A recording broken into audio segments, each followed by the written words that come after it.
បេក្ខជនប្រធានាធិបតីកូឡុំប៊ីមួយរូបបន្តស្ថិតក្នុងស្ថានភាពធ្ងន់ធ្ងរក្រោយត្រូវគេបាញ់ចំក្បាលក្នុងករណីប៉ុនប៉ងធ្វើឃាត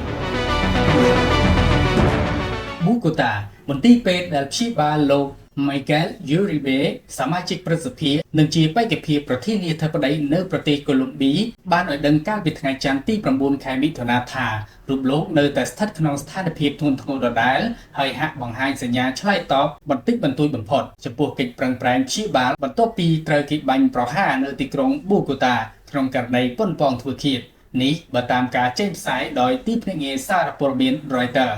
លោក Uribe អាយុ39ឆ្នាំជាសមាជិកគណៈបកប្រឆាំងស្ដាំនិយម Democratic Center លោកបានរងការបាញ់ប្រហារពីក្រោយចំនួន3គ្រាប់ក្នុងនោះ2គ្រាប់ត្រូវចំហៀងក្បាលកាលពីថ្ងៃសៅរ៍ចុងសប្តាហ៍កន្លងទៅខណៈដែលលោកកំពុងថ្លែងក្នុងព្រឹត្តិការណ៍ឃោសនាបោះឆ្នោតមួយនៅទីសាធារណៈក្នុងរាជធានីប៊ូកូតា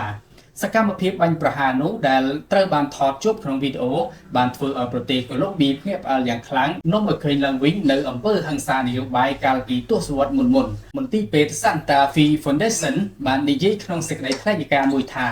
ស្ថានភាពរបស់លោកគឺធ្ងន់ធ្ងរបំផុតដូច្នេះការព្យាករណ៍ទៅមុខជុំវិញស្ថានភាពរបស់លោកនៅតែមានភាពប្រុងប្រយ័ត្នប្រទេសកូឡុំប៊ីជាយូរមកហើយបានជួបជំពាក់ក្នុងបញ្ហាចំនួនជាមួយក្រុមឧទាមឆ្វេងនិយមក៏ដូចជាក្រុមអក្រិតជនដែលកើតចេញពីក្រុមប្រដាប់អាវុធស្ដាំនិយមប៉ុន្តែមូលហេតុនៃការវាយប្រហារលើលោក Uribe នៅមិនទាន់អាចកំណត់ច្បាស់ទេប្រធានាធិបតីឆ្វេងនិយមលោក Gustavo Petro បានបដិញ្ញាថានឹងនាំមកនូវសន្តិភាពតាមរយៈការចរចាជាមួយក្រុមឧទាមដើម្បីឲ្យពួកគេទម្លាក់អាវុធចុះប៉ុន្តែមកដល់ពេលនេះទទួលបានជោគជ័យតិចតួចណាស់គេមិនទាន់ដឹងច្បាស់ថាមូលហេតុអ្វីបានជាសមាជិកព្រឹទ្ធសភាលោក Uribe ដែលត្រូវតស៊ូដណ្ដើមតំណែងបេក្ខជនដើម្បីតំណាងបករបស់លោកក្នុងការបោះឆ្នោតប្រធានាធិបតីឆ្នាំ2026ត្រូវបានវាយប្រហារបែបនេះនោះទេកម្រិតប្រជាប្រិយភាពរបស់លោកក្នុងការស្ទង់មតិកន្លងមកគឺនៅក្រោយឆ្ងាយជាងបេក្ខជនបកដទៃទៀតគិតត្រឹមពេលមានករណីបាញ់ប្រហារគួរបញ្ជាក់ថាក្មេងអាយុ15ឆ្នាំម្នាក់ដែលប្រដាប់ដោយកាំភ្លើងប្រភេទ